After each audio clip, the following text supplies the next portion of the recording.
আসসালামু আলাইকুম। গ্রামীণ সিমে 1 লাখ টাকার পুরস্কার, অর্থাৎ আপনি নির্দিষ্ট পরিমাণ একটা টাকা রিচার্জ করে কিন্তু 1 লাখ টাকার পুরস্কার জিতে নিতে পারেন। কিভাবে, কতদিন সময় আছে, কত টাকা রিচার্জ করলে আপনি 1 লাখ টাকার পুরস্কারের ক্যাম্পে যোগদান করতে পারবেন, আমি আমার এই ভিডিওতে বিস্তারিত আলোচনা করব। এর জন্য অবশ্যই আপনাকে ভিডিওটি শেষ পর্যন্ত দেখতে হবে, একটু স্কিপ করা যাবে না। স্কিপ করলে কিন্তু আপনি গুরুত্বপূর্ণ পয়েন্ট মিস করবেন। ভিডিওটি শুরু করার আগে একটাই রিকোয়েস্ট, প্লিজ সাবস্ক্রাইব করে অনেক বেশি শেয়ার করে দিবেন, যাতে সবাই এই বিষয় সম্পর্কে জানতে পারে এবং 1 লক্ষ টাকা যে ক্যাম্পেইন চলতেছে এই ক্যাম্পেইনে যোগদান করতে পারে। আপনার নগদ অ্যাকাউন্ট অথবা অ্যাপস থেকে আপনার গ্রামীণ নাম্বারে বা জিপি নাম্বারে আপনাকে 167 টাকা রিচার্জ করতে হবে।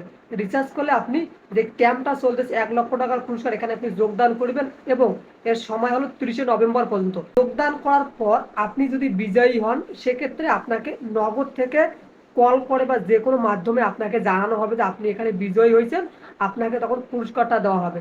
তাছাড়া এর বাইরে যদি কেউ আপনাকে কল করে, আপনার নগদের কিংবা বিকাশের যে কোনো পিন নাম্বার চায়, আপনি পিন নাম্বার দিবেন না, কারণ সেটা হবে ফেক। কিন্তু রিয়াল ভাবেই নগদ আপনার সঙ্গে যোগাযোগ করে আপনি যদি বিজয়ী হন, সেক্ষেত্রে আপনাকে পুরস্কার দিবে। অর্থাৎ নগদ অ্যাপস অথবা নগদ অ্যাকাউন্ট থেকে মাত্র 167 টাকা রিচার্জ করলে আপনি এই ক্যাম্পে যোগদান করবেন।